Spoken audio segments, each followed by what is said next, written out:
Welcome to the 49th episode of Gary's English Learning Center. Welcome everybody. It's a special episode, isn't it? Is it raining today? No, it might be raining pepper spray. You never know. We never know. Yeah. And the reason why we put on the umbrellas is that because outside there is a lot of how should we describe it? Turbulence. Turbulence or mayhem. Yeah. Mayhem is the best word. But before we go into the show, and I would like to show you a clipping of a very famous person. Yeah. Everybody's talking about what? Ministers and sinisters, you know. Minister, yeah. He goes on and on about everybody's talking about all kinds of things. I mean, ministers are sinister, aren't they? Yeah. Ministers are sinister, but he goes on about. But all we are saying is give peace a chance. Give peace a chance. And you forgot to mention one word: revolution. Revolution, yeah. Revolution. Everybody. Well, not just revolution, Eddie. Revolution is just going forward in a systematic kind of way. But really, what I would say is rebellion. Rebellion, which is more than revolution. Yeah. And why I chose this clip today. Before that, who is that guy with a beard? No, but just in case. For some of our younger viewers. Yeah. For some of our younger viewers. Just in case, sorry, okay, yeah. In case you don't know out there. You don't know. That's John Lennon of the Beatles, yeah? Oh, the Beatles, you know, the really radical Beatle, right? Well, at that time, he was not a Beatle. That's right. That's after he was a Beatle. Went solo, and he married Yoko Ono, didn't he? Yeah, and I was about to ask, who was that woman? Yeah, Yoko Ono. Yeah. Yoko Ono. Yeah. And she is still here. She is still alive. Yeah, she is. She's still alive. Yeah. And at that time, I mean, he was so radical that he paid for an advertising campaign for his "Give Peace a Chance" and put the advert outside every army recruiting office in the world. Yeah. Which was pretty full on, wasn't it? Really, you know. Yeah. And but why I chose that song is "Give Peace a Chance." Oh, you have to say something about this because I heard that you mentioned before the show began. You were there. No, I wasn't. Well, where I was, I wasn't there. No, I even it's a little bit old for me, really. I'm not quite that old, Eddie, you know. But I actually back in 1991 there was the Gulf War. Yeah. The Gulf War, where you know the alliance went to Iraq, you know, and bombed the hell out of the poor people there, you know. And I went on 5 times actually on demonstrations, which ended up in Trafalgar Square. Trafalgar Square. Where is that? That's right in the centre of London, centre of London, Trafalgar Square, you know. And Nelson's column, you know. Yeah. My name is actually Melson with 2 N's. Yeah. But anyway, and you know, we ended up singing. I was playing the guitar and singing "Give Peace a Chance," right? You know, and I talked to an Iraqi lady while I was there, and she talked about all the children being bombed. How terrible, you know. But we went on 5 marches, but still, what happened? They still went ahead with the Gulf War 1. Yeah. And then again Gulf War 2. You know. Yeah. So it's you know, you can have these demonstrations, but but still the system is still the same. Yeah, the establishment they call it. It's still established and still all over the world, you know. Yeah, all over the world. And it's all coordinated. Right? But I think that song and the bad in, the so-called bad in, was an icon of the 60s. Yeah. Which is still relevant today. It definitely is. Yeah, definitely. Yeah. But I regret that you did not show another song for our viewers. Which is Bob Dylan. Either you can show it. The world is changing. Yeah. Or either it is going to. Hard rain is going to fall. Hard rain is going to fall. Yeah, all about nuclear war. Yeah. And that is why we have we got an umbrella. Yeah. Hard rain is going to fall. How many roads must a man walk down? Yeah, there's that as well, you know. Yeah. But, I got a song by David Bowie. You might like that. Sure. Yeah? Which David one? Bowie. Can you guess? Let me see. The man who sold the world. Yeah. Want a clip of that? Sure. Because I think we could accuse somebody who's the CEO of this. I think really, you know. Yeah. This is quite. Yeah, maybe we can show it at the end of the show. But anyway, you have to explain to our viewers why you show this song. So why do we have this symbol? Well, because we talk about the umbrella revolution. I mean, you know, they call it the umbrella revolution to try to label people and call it a revolution, really. But you know, before you explain, let us have this clip first. The Bowie. Yeah. So another British icon. Yeah, and who knows? Not me. We never lost control. Yeah, we never lost control. Is the lyrics, you know. You're face to face with the man who sold the world. The man who sold the world. And let's not forget that these people are actually puppets, you know. And when they're speaking, right, it's very rarely is it themselves who are speaking. People out there, you know. They have their scripts written for it. I mean, somebody I knew well actually back in London used to write the scripts for Chris Patton. Oh, yeah. Who's that guy? When Chris Patton, the last governor, you know, of Hong Kong, you know. Yeah. And before he came to Hong Kong, he was the minister for the Department of Environment, you know. And so I knew who wrote his scripts. Oh, yeah. Right? Yeah. They're just puppets, everybody. Okay. You know. Yeah. They're just puppets. Yeah. So when C.Y. Leung, he wrote, if it's entirely. Let me see. You know. Here? This one? Yeah. This one? Umbrella bits? Okay.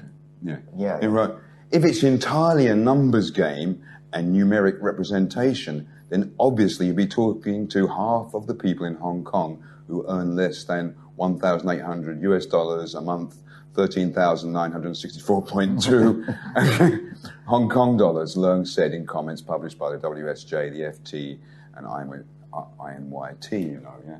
So he's saying there, isn't he? He's saying there that if we had a real democracy, then it would be the poor people who chose the government, you know.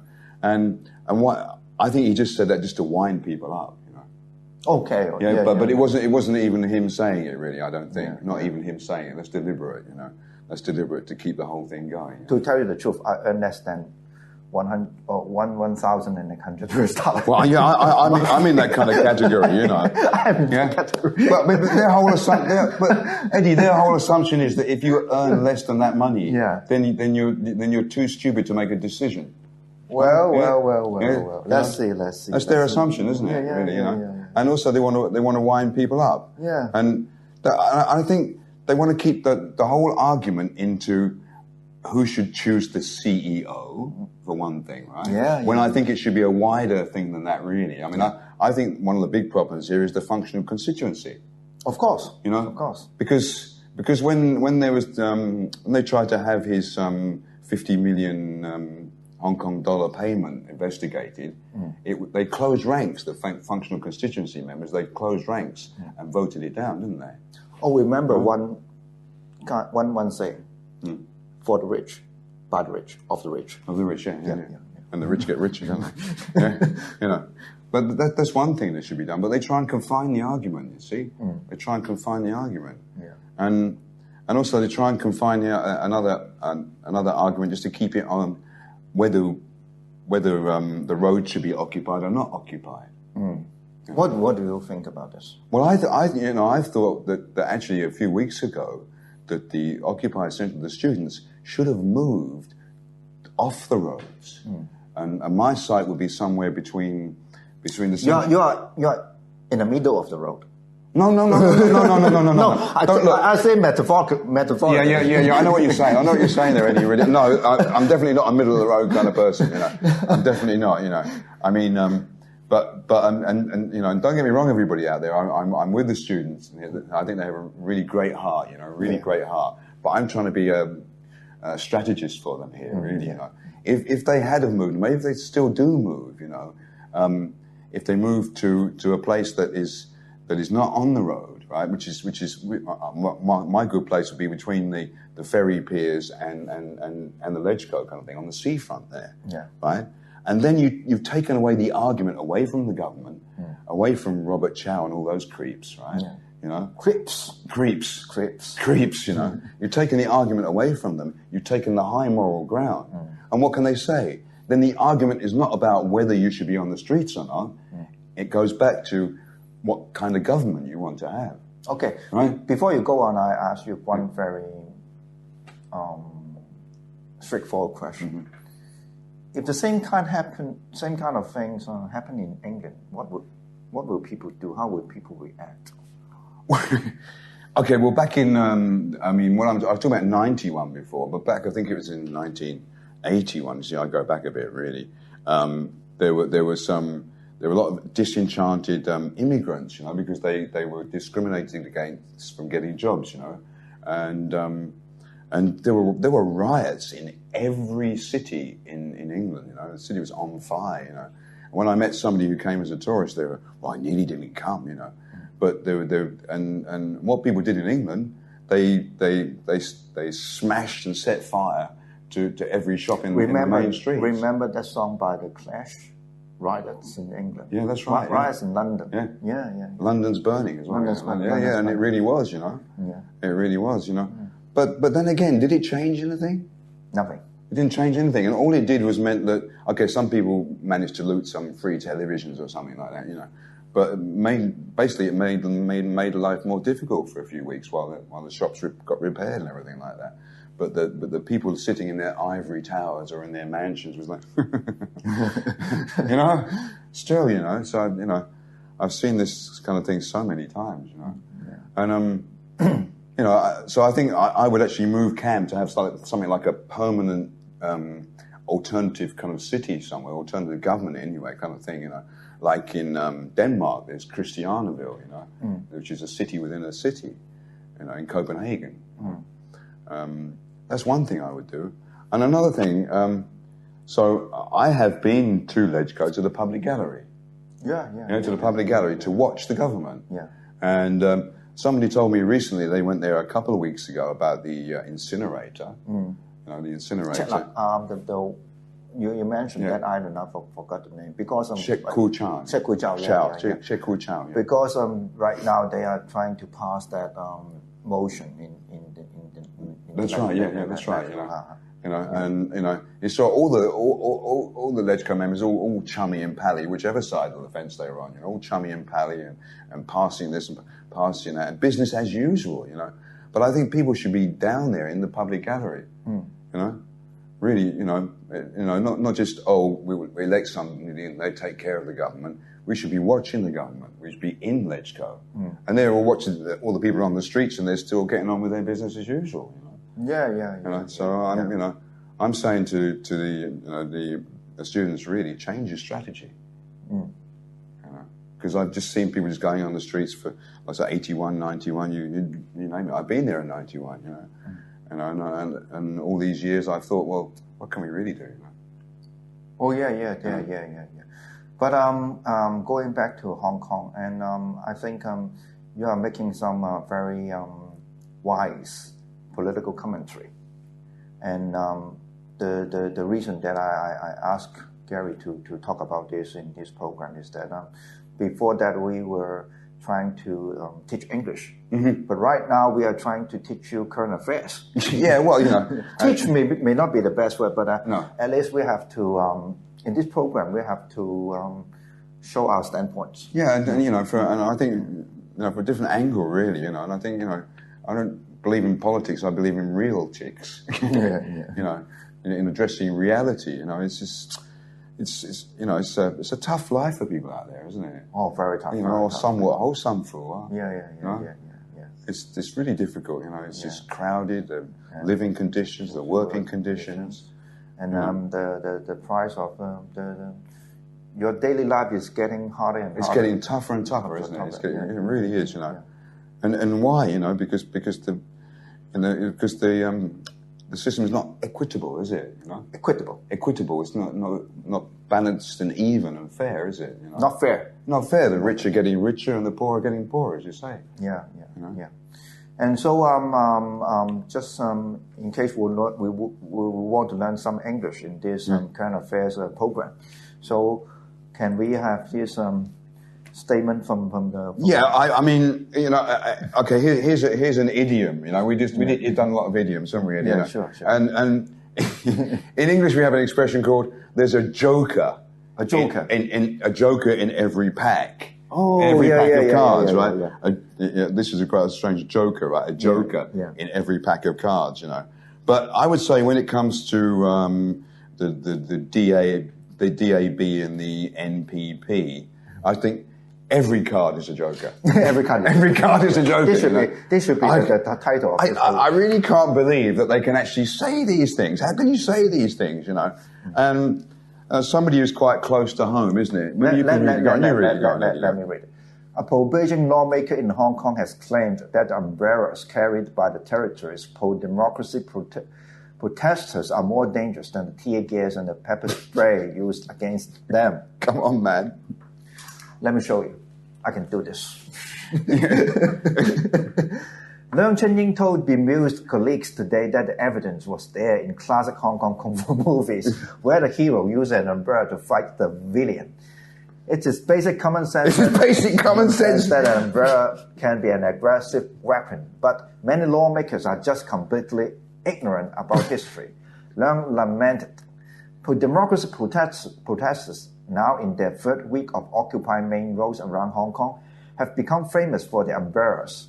Initially brought to protect against sun and rain, but later employed against pepper spray. The protests were soon christened the umbrella movement, an identity demonstrators have eagerly embraced. The umbrella can be used as a shelter from the rain and the sun, as a walking stick, or as a stick to protect yourself from stray dogs. It's aggressive, Leung continued on Thursday. But tear gas and pepper spray are useless weapons because they cannot make protesters fall down. They just come back time after time. Leung is not a popular figure at the protest camps after rumors, which the lawmaker denied that he helped to mobilize a gang to trash the site in Bangkok. So, what is the expression in Chinese? Chi sin? Is it? How can you say that? How can you say it's basic common sense when it's complete garbage? Basically, It's honestly, what a joke! This man is a complete joker, isn't he? Really, And I haven't done them on the PowerPoint here, Eddie, but they got some more jokes here, really, and they did it all for me in the Hong Kong magazine, really, And we got Regina Ip here saying that because people use Twitter and Google and instant messaging apps, this shows that the whole movement was organized. Oh, this will go down as one of her most famous sayings. Yeah, in history. Yeah. Because, this is the 21st century. Yeah. That's what people do. I'm not a Twitter person myself, but that's what people do, isn't it, really? Yeah. And then there was she's in charge of the Financial Services Development Council, Lara Cha, has urged occupiers to accept Beijing's framework for the 2017 chief executive election. And she said that democracy takes time, that American slaves, quote, American slaves were liberated in 1861, but did not get voting rights until 107 years later. So why can't Hong Kong wait for a while? This means that from a point of view, we are slaves. Yeah, she's comparing us, yeah. Yeah. And she's even wrong because they got the rights 7 years later, but they lost them again, kind of thing. But anyway, but even her facts are wrong. But and how can you believe these people? How can they come out and say something like that? Yeah. Unless they're deliberately trying to wind people up. Wind people up means to wind them up. Wind us up. Wind us up is good English, right? Yeah. Like teaching English, wind us up, not tease, because tease is a bit, wind is more. And I can't. You can't go on. I can't read. You have to read it. You have to read that one. Yeah. Quote of the week. Quote of the week. Yeah. Hong Kong experienced 2 occupations. The first time was the Japanese occupation of Hong Kong. The second is Occupy Central.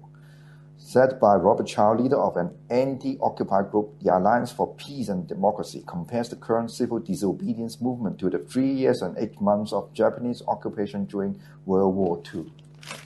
This will go down to to history. No, it's not just quote of the week, is it? No, quote of the century. Quote of the century. I mean, come on. I mean, those people, they really are jokers, aren't they, really? I mean, you can't, how can you take them seriously? My second question is that if somebody in England, somebody in London say the same kind of stupid things in your country, how would people react? How would people respond? Well, I tell you something, they wouldn't react with the same restraint. Restraint, you know. Yeah. People in Hong Kong have amazing restraint, don't they? Really, you know. And it has been so peaceful, hasn't it? You know, like I say, you know, I mean, you teach me a lot of new words today. Oh, thanks. You know, I don't believe you're just saying that, really. You know, I think he knows the words already, really. You know, but you know, a lot of restraint, really. I mean, it's you know, hats off. You know, hats off. You know, I think hats off. You have to say to the Hong Kong people, they really, it's amazing. You know, isn't it? Mm-hmm. I mean, you know, Hong Kong is a civilized place, isn't it? After all, you know? Oh, we are a very peaceful and civilized society. Yeah. Compare with any part anywhere, you know. I mean, you know, Egypt, people killing each other in Egypt, aren't they? Over political thing. And what about recently in Mexico, and 43 students were taken away? Not just taken away; they were burned alive. Yeah, exactly. Burned, tortured, killed, and then. Yeah, you took that. Yeah. It was horrible. Yeah. But anyway, I'm going back to this kind of quotes. Mm. I think as a Hong Konger, I feel very hard. I mean, very frustrating to hear these things every day. So at one time, I even switched off my TV and computers and even. I was sick of it. And I even try not to read newspapers anymore. Yeah. Well, I agree. You know, last month. Yeah. It's just got too much, isn't it? Too much. And you know, it's just become and you know, going back to what Steve Wyland said, right? He's saying that basically, if you earn less than the median wage, you're not qualified to vote because you're not intelligent enough or something. You know, that's the assumption, isn't it? You're not intelligent enough to vote.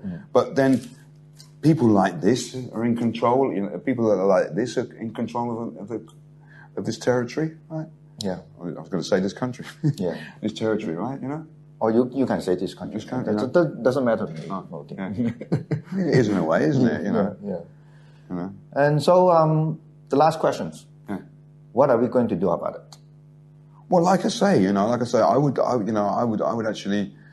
would actually be more, you know, like in a game of football. You don't just go forward. If you've got some opposition, you pass the ball back to the midfield and let one of the midfielders come through. You know, that's the clever way. Or pass it out, or pass the ball out to the wing. You know, and then back in again. You know.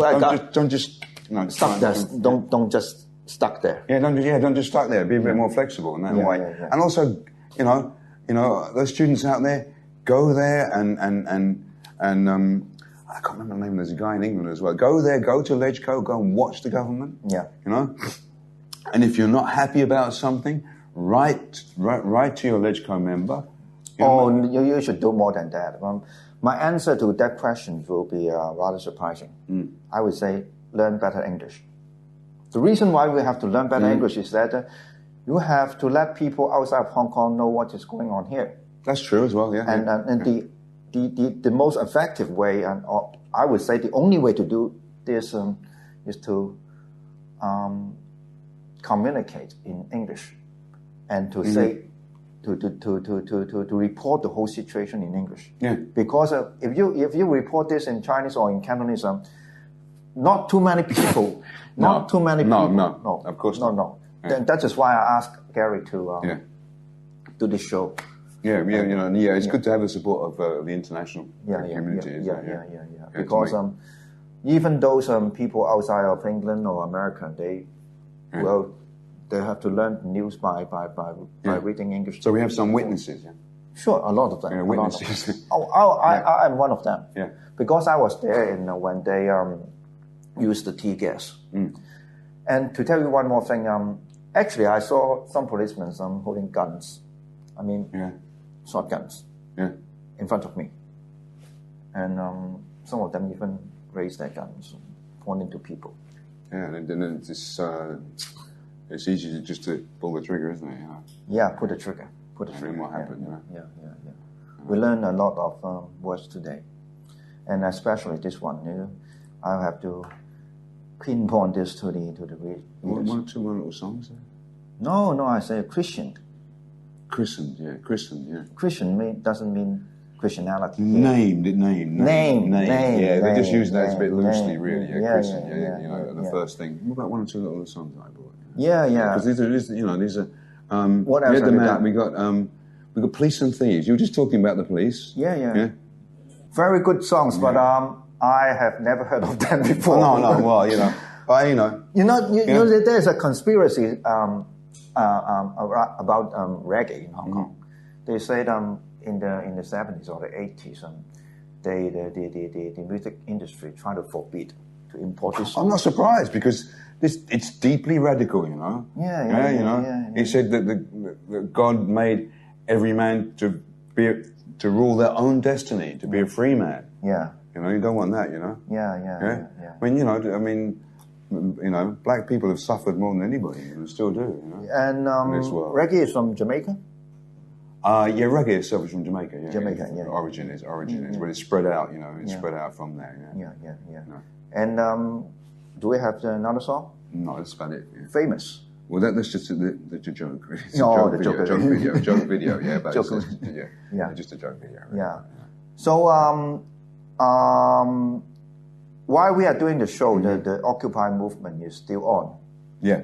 And I'm not sure about next week because right now they try to get a court into a political decision. And they are going to clear all the roadblocks on Monday, as far as I know. Yeah.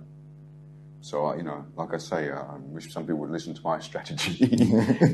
My strategy is really, Yeah. And that's what But anyway, I would like to close the program with the title of Bob Dylan's song. A hard rain is going to fall. Yeah. What does it mean? That's about nuclear bombs, nuclear war. Yeah. Actually. War. What? Nuclear war. Yeah. Why is he using this metaphor, raining? Hard rain. Well, it's a hard rain. It's called hard water, isn't it? When you get the water from the nuclear bomb, it's hard. Hard water. Hard water. Yeah. And the poor people in Hiroshima. Yeah. And Nagasaki. Yeah. So if there is a rain, use umbrella. Or a hot, peppery rain. Huh? Yeah. Or a hot, peppery rain even, Yeah. See you next time. Yeah. Bye-bye.